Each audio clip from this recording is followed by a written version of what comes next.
BNP নির্বাচনের এক দফা দাবি বাস্তবায়নের পথে হাঁটবে কিনা সরকারের কাছে সেই প্রশ্ন রেখেছেন দলটির স্থায়ী কমিটির সদস্য গয়েশ্বর চন্দ্র রায়।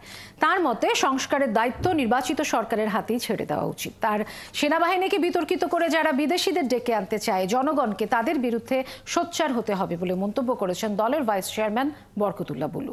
রহিম রুমানের প্রতিবেদন।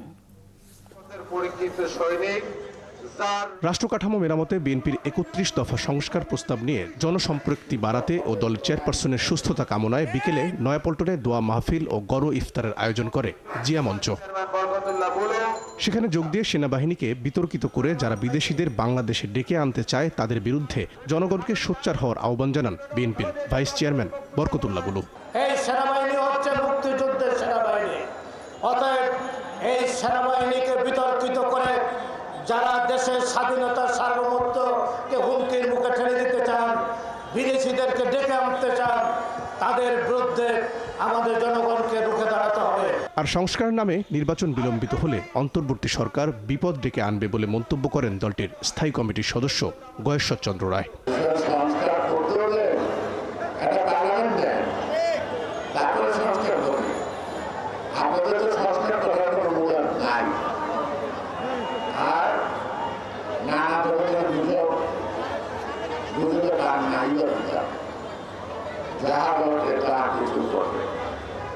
যত ধীরে ধীরে ঢিলা করবেন, যত নানামুখী ব্যাস খেলে আমরা ধরে ধরে বসে আছি, আমরা ক্ষমতার জন্য পাগল না।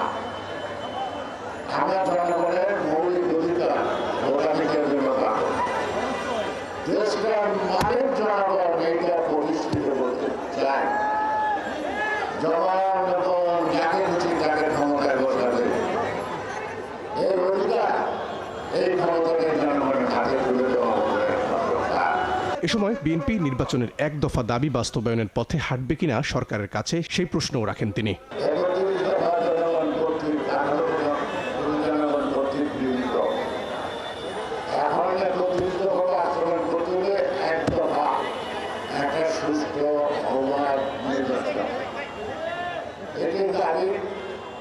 এই দাবি আদায় করার জন্য আমাদের সবার প্রস্তুত থাকতে হবে। অপর এক ইফতার অনুষ্ঠানে দলের স্থায়ী কমিটির আরেক সদস্য বেগম সেলিমা রহমান সংস্কারের পাশাপাশি নির্বাচনের প্রস্তুতি নিতে অন্তর্বর্তী সরকারের প্রতি আহ্বান জানান।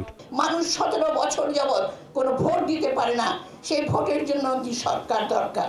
এই জন্য আমাদের প্রয়োজন আমাদের সংস্কারের সঙ্গে সঙ্গে একটা নির্বাচন, যে নির্বাচনের মধ্য দিয়ে আমরা যাতে করে একটি জবাবদিহিমূলক সরকার গঠন করতে পারি। রহিম রুমন, ৭১, ঢাকা।